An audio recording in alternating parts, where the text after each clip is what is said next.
Unleashing the power of your pets. Pet Power. Talk radio with bites. We're Pet Life Radio, the #1 pet radio network. Let's talk pets.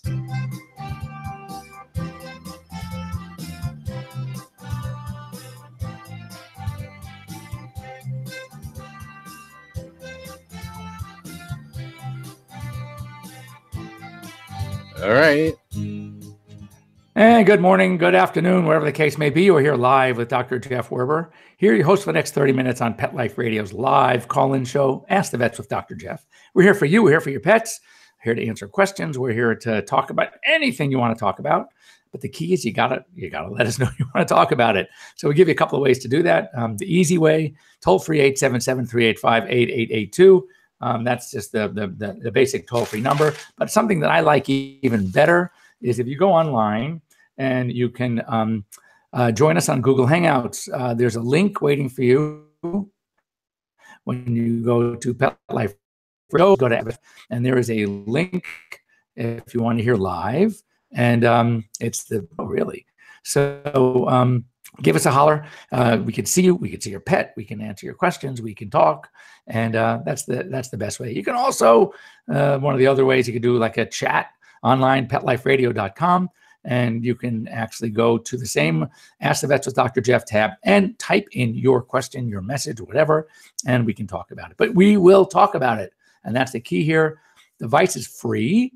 As I mentioned, I've been mentioning as I just came back from the veterinary trade show, Western Veterinary Conference, telemedicine, telehealth, teletriage, call it what you will, is here. It's here to stay. It's happening. It's happening in human medicine. I'm sure you've seen cute commercials on TV already, where you can access the doctor live 24/7. Same thing in veterinary medicine. So the concept of getting your phone out and actually seeing and talking, it's something you're going to want to do. It's going to save you time. It's going to save you money.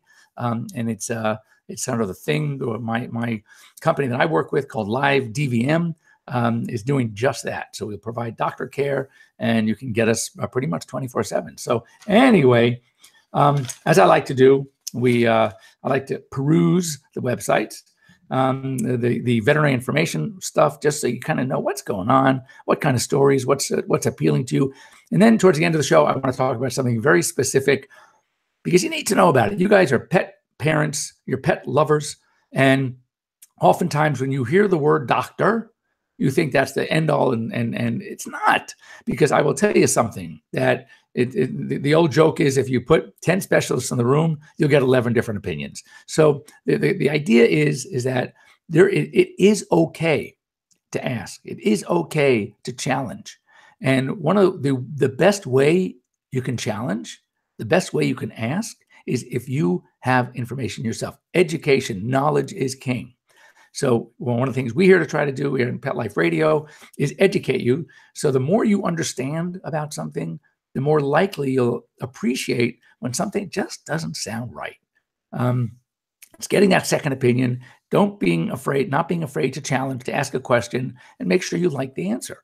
So anyway, I'll give you a couple of stories, scenarios, but it's really something important. So anyway, one of the things that this is no surprise to me, but that we've talked a lot about raw diets. We're going to go into another couple of recalls, which is now starting to blow my mind. And I've been mentioning here for a long time, I am personally not a fan of just blanket raw foods. There's got to be something in the raw diet that will kill off the bacteria, whether it's a flash freeze, whether it's some type of treatment that's done to kill off the bacteria. But we're seeing a lot of salmonella, a lot of listeria, and the recalls are almost every single week that I go onto these websites and getting information, I'm hearing of more recalls. So it tells you it's here. So this was also not too surprising, but a little bit disappointing with some of their recommendations. But CDC, all right, Centers for Disease Control, they found 9 salmonella infections, all right, that might be traced to pet guinea pigs. 8 states from July 2015 till December of 2017. And their recommendations are to wash hands thoroughly after contacting and cleaning.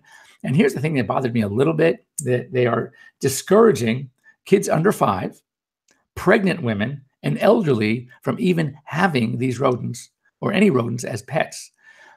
that might be a little bit aggressive. I think that the important thing is to teach kids, limit handling. You don't want a young kid. I have, as many of you know already, and maybe I'll bring him on later because he's so darn cute.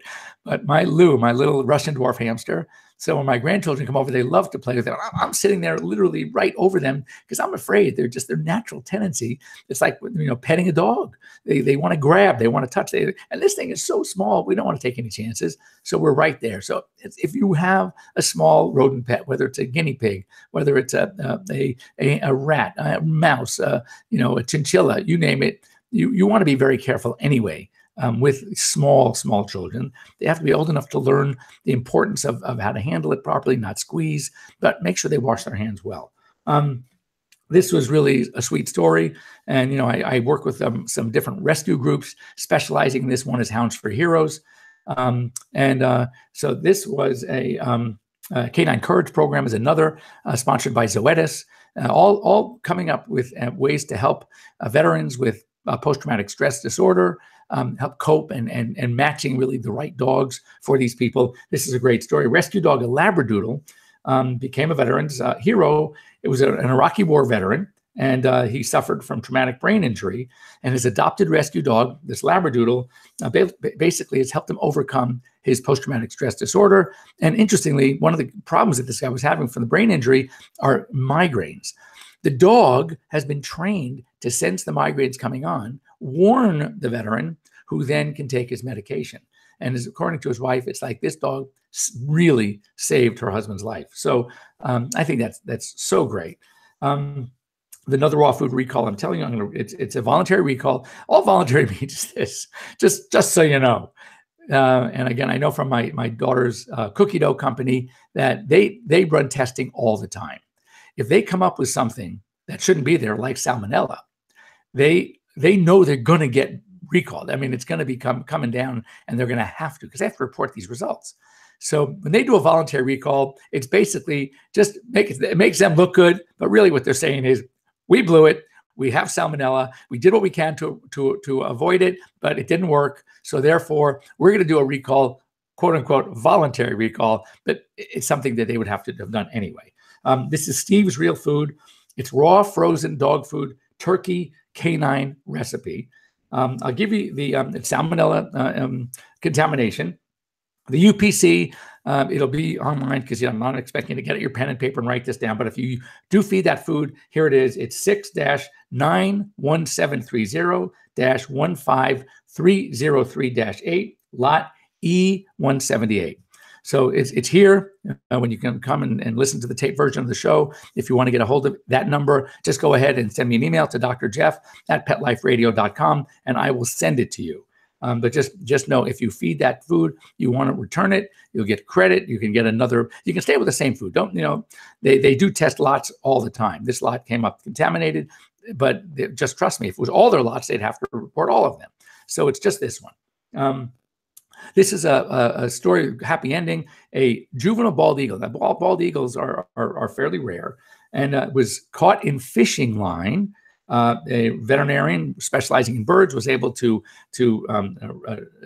rescue the bird. They were able to unwrap it. It's now doing very well. But one thing you have to know, fishing lines or anything that we throw away. You remember the plastic wrap things that would keep six packs together?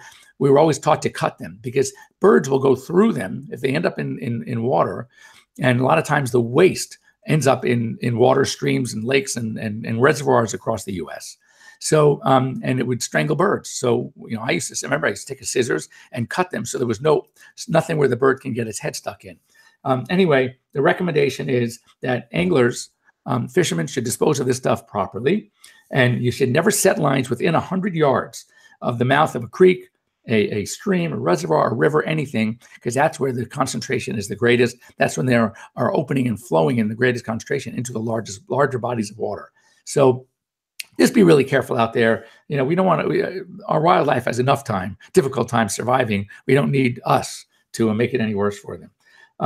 This is something that has happened already in California, in many Southern California counties. So it's not anything new to me, but it's great when I hear it. So we're going to applaud Pennsylvania.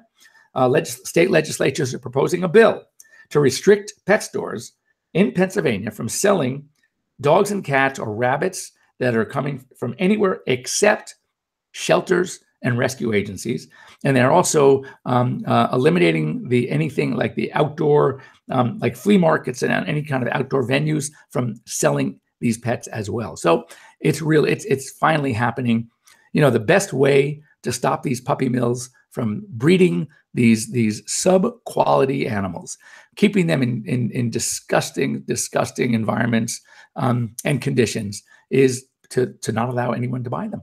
So the way to shut them down is if they can't sell into stores, then obviously a lot of them can still sell online, but if they can't sell into stores, they can't sell outdoor venues, and we see there's no demand. It's all about demand and promoting, having people buy, if you want to use that word, adopt, rescue, adopt, don't shop. Then we will stop these agencies from putting substandard pets out there. And again, the conditions are often horrendous.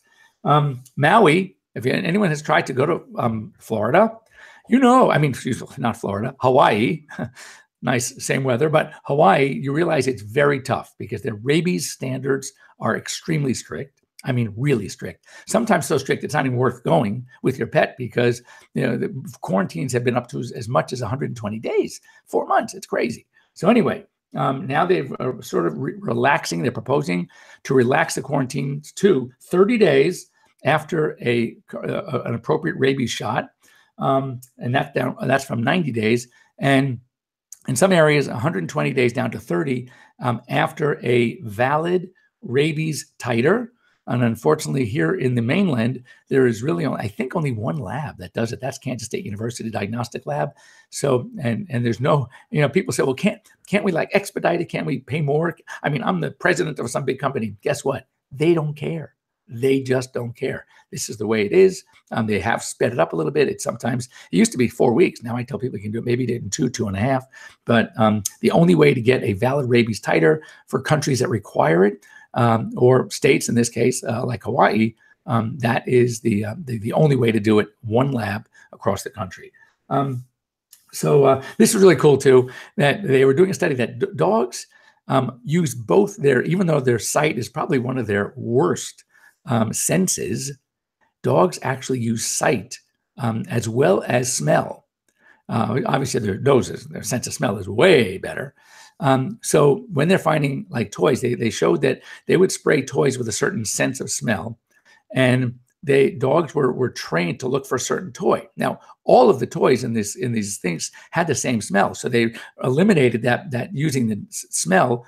And dogs, even though they picked certain smells out, they kept looking until they found the one that looked with the way they wanted, the one they were going after.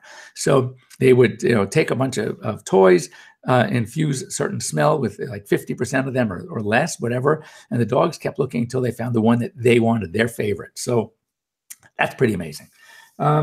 This was something that was near and dear to me because an experience I had when I was a little toddler, and that is dog bites. And I actually, interestingly, here in Los Angeles, we have the very famous USC's Children's Hospital. And I often, every couple of years, and the new batch of residents come in, I go in and speak to them about dog bites. One of their infectious disease people will come in and talk about the disease aspect. I'm talking about the prevention aspect and how to teach kids to behave properly around dogs. So here's a good one. This was 34% of kids between ages 6 to 12 had dog bites, 30% ages 2 or younger. And though they found out that this group in general, the 6 to 12 and the under 2, had more severe bites than older kids, young children. Bites were more likely among girls, but this is really interesting. Severe bites, so the number of bites, more girls were bitten. But as far as severe bites, and I'm case in point, were among young boys. So before I'll tell you what, we're going to break here and then we're going to come back. I'm going to tell you my story about Baron, my Doberman Pinscher, and 5-year-old Dr. Jeff. Wasn't a doctor yet. And it's amazing to many that when you hear the story that Dr. Jeff became Dr. Jeff, because this would have scared most kids away for ever going near a dog. Anyway, so don't go away. We'll be right back after these short words here on Pet Life Radio. We'll see you in a minute. We'll be right back, right after these messages. Stay tuned. Molly, here's your dinner. Zeus, that's not your food. Don't let that happen to your precious cat. Elevate your cat's eating experience with the Cat Tree Tray. The Cat Tree Tray keeps your cat's food off the floor and conveniently located on the cat tree. It's the perfect way to eat. It's a beautiful wrought iron tray that easily attaches to your cat tree and keeps dogs and other critters out of your cat's dish. A must for multi-pet households. There's a 6-inch tray for large bowls and a 4-inch tray for smaller bowls. Purchase your Cat Tree Tray today. Go right now to cattreetray.com. That's cattreetray.com. CATTREETRAY.com.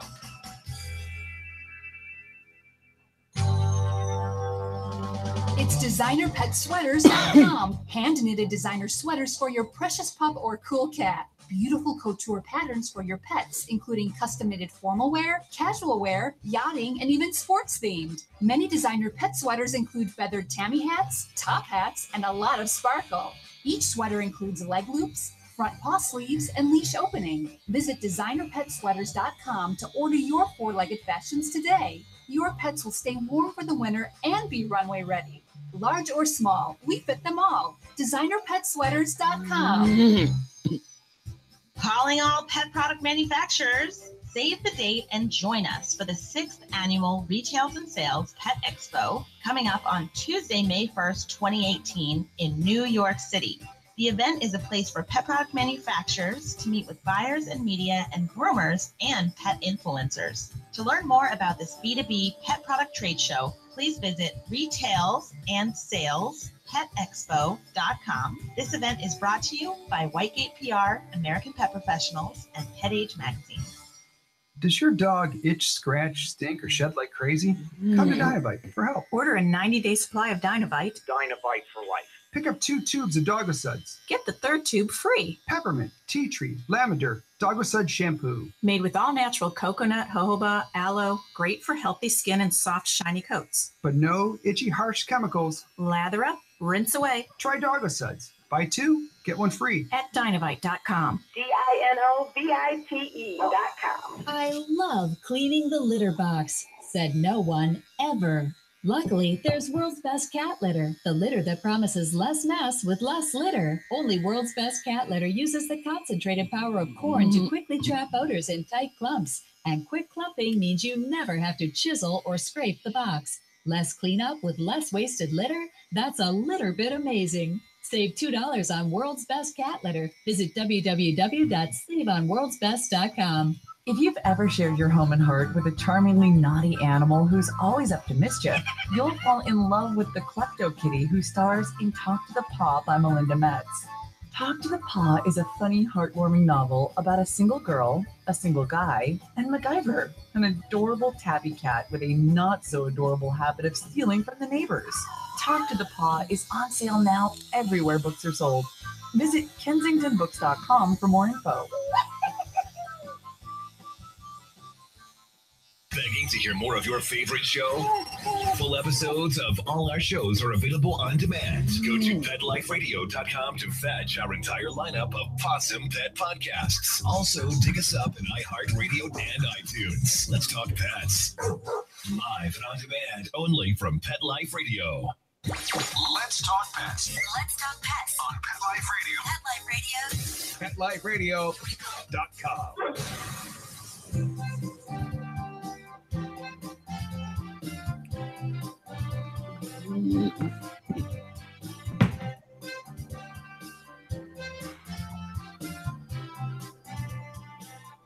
Okay. And welcome back. You're here live with Dr. Jeff Werber here on Pet Life Radio's Ask the Vets with Dr. Jeff. And I just before the break, we were talking about dog bites and how children more likely than older kids, small children, 6 to 12, and under 2, The bites were more severe. Little monster here, me, when I was 5, my dad thought it'd be a great idea after growing up with boxers, having a boxer in the house. One passed away, and let's get another dog. But you know what? How about an intact male, 11-month-old Doberman off the show circuit? And the reason why he wasn't a good show dog is because of his hyperactivity and reactivity. Great dog to bring home in a house with 4 small children.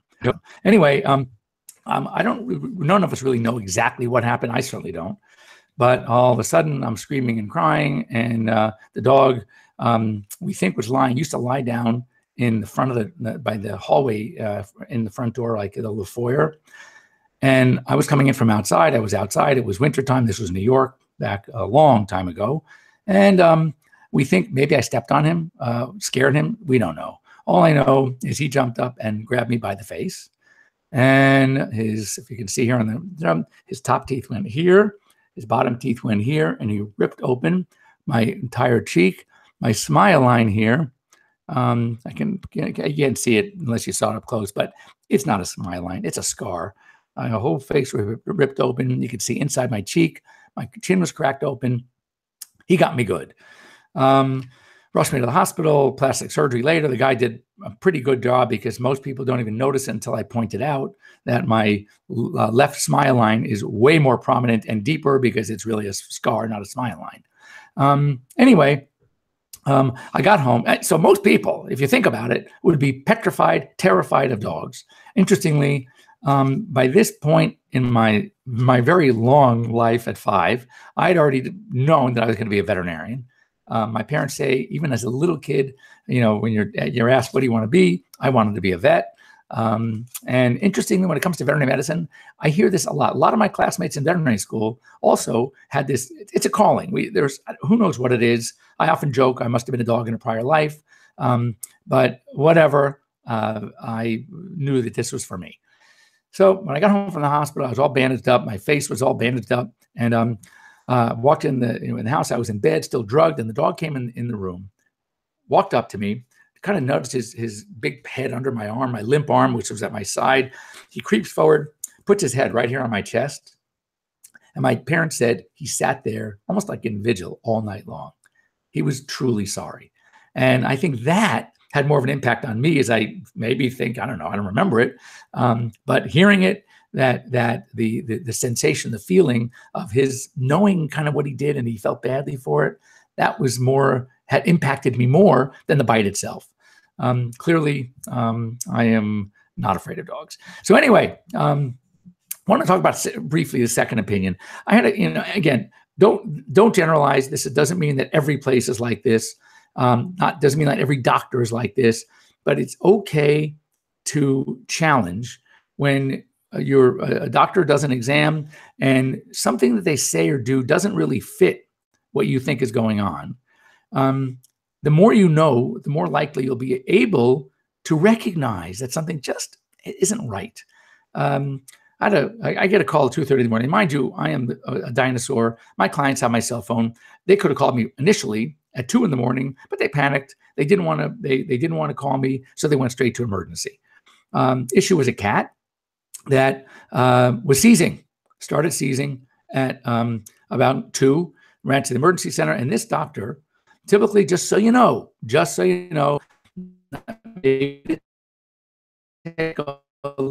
being successful, but you need to know, many hospitals that provide nighttime 24-hour care, even if they're specialty hospitals, the doctor that is working the night shift, that late night, midnight to 8 a.m., whatever it is often a young doctor, is often an intern that's doing their internship there, which is good, very admirable. I highly encourage doctors to do internships, but they don't often know a lot, and it's not even having the knowledge. A lot of them have the knowledge, but they don't have the wisdom. They don't know what to ask. They don't know to really delve into the problem like a seasoned doctor might.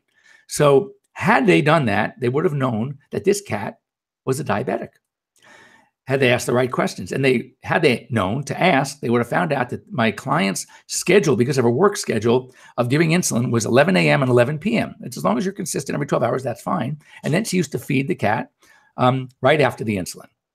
Well, with cats, just so you know, dogs, that's pretty typical. Cats, I usually like to feed them first. Why? Because cats are funny and they're finicky and they don't always eat. So if you give them their insulin and then try to feed them and they don't eat, guess what will happen? What happened to this cat? Started to seize from hypoglycemia. So when she finally called me, because they wanted to check this out. The seizing was because of a brain lesion. Mind you, brain lesions don't come on suddenly when the cat is perfect and all of a sudden they have a brain lesion. So right there, that was the first thing that shocked me, that they're considering a brain lesion and wanted to do something in the ballpark of $5,000 to $7,000 worth of diagnostics, including a CT or an MRI. Whoa, when she called me, I said, oh, tell me tell me about the insulin. What time did you give it? I gave it 11. I said, did the cat eat?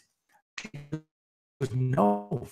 So I said, well, the first thing I said, okay, so what was the blood glucose? She goes, well, she never took it. Never took it. How do you have a seizing of being a diabetic? And sure enough, this doctor was thinking, which is very common, seizing, brain lesion, maybe an epilepsy, a brain tumor, older cat. Yeah, that could be, but that's not high on my list. Because if you think of seizing with a diabetic cat who's getting insulin versus seizing a cat that has a brain tumor, oh boy, one is up way up here and the other one is way down here on the list of possibilities. So, you always got to think of the more logical explanation. So by this point, the cat's stressed. What happens with stress? The anti-insulin effect. So the cat started to rebound and was acting pretty okay. I said, you get that cat out of there now. In fact, let me talk to the doctor. Listen to this. They wouldn't even, here it is 2:30 in the morning. I'm getting up to handle this call, and they would not put the doctor on the phone to talk to me. That is another red flag. So what you have to, the more you know, if you have a diabetic cat, for example, and you know that there's something called, if you can put them into an insulin shock, because the insulin drops the blood sugar so low, if they don't eat and bring that blood sugar up, then you can end up having a seizure. And it's just a matter of when the acute diseases, another thing. No, again, these are all general rules. There's exceptions to every one of them. But when a dog, for example, has an acute episode of whatever it is, suddenly, it's usually not a metabolic problem. Kidneys don't turn off immediately overnight. Liver disease, vomiting, pancreatitis, okay? These are usually brought on by some event. So when you have a sudden onset of whatever, limping, name it, any problem, you need to think swelling up. A dog comes up limping and the foot gets swollen. Now, dogs don't usually break toes. My first thought was he must have stepped on a bee. His pad was very swollen. He was very tender. He iced the foot. He actually belonged to an emergency room physician. When none of that helped, about a day later, I said, it's unlikely because he is putting some weight on it. That is not, and from what happened, it's a weird break to break a toe. There was no physical abnormal look to the foot. But I said, we got to take an x-ray now because by now, with the treatment and the icing, the soaking, if it was just like a bee sting, it would have started to resolve. So, and it didn't. Take an x-ray, sure enough, a broken toe. The last digit we call P3, a very unusual break. But again, it made sense. But am I thinking of bone cancer? Of course not. Bone cancer doesn't go, you're not fine today and you're limping and not weight-bearing tomorrow. So if you have, chronic kidney disease, that's what it means. It's chronic kidney disease, unless maybe raisins or grapes,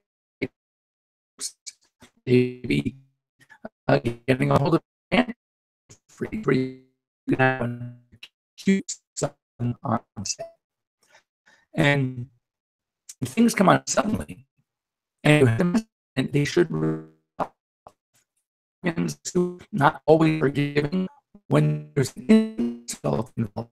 Many of them are forgiving, so you'll see a major improvement. We talk teasing again, or some other toxin that maybe I've got this dog or cat may have gotten a hold of. That's a lot more common.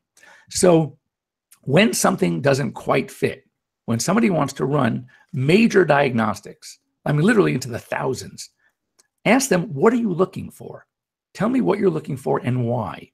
If that doesn't make sense, then don't be afraid to challenge. Don't be afraid to ask. Don't be afraid. You know what? I'm not comfortable with doing that right away. I'd like to, I'm going to get a second opinion. I'm going to talk to somebody. You can even write Dr. Jeff. I mean, at PetLifeRadio.com. So these are the things that you need to be a little more comfortable with, because I feel that when people have bad experiences at a veterinary hospital, for another perfect example, dog comes in. Now, they were clients of mine a long time ago. They moved to what we call the Valley. It's not like it's a major, but it's, traffic could be 45 minutes away. So they found a local vet and they were happy. Anyway, having a problem with a dog, an older dog, a 14-year-old dog, and the liver enzymes were very high. They wanted to do liver biopsies, et cetera, et cetera. Long story short, they say, you know what, we want a second opinion. They drive over to me and I'm palpating the dog. Old dog, first thing you do is you got to do a good physical exam, hands and ears and eyes, and get a history. And I didn't even look at the blood test yet. I'm palpating the dog, and sure enough, there's a huge mass in the abdomen, in the cranial abdomen. That's got to be liver, maybe spleen, but it felt more like liver to me because it was just anatomically where it was and what was involved. I said, did they tell you that he's got a mass in his liver? I mean, it's huge. They go, no.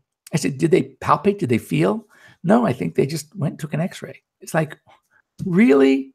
Really? So this is what's out there. So don't think because you go to somebody who has DVM or VMD next to their name, they're a doctor of veterinary medicine, that they have developed the skill, the foresight, the wisdom to be good diagnosticians.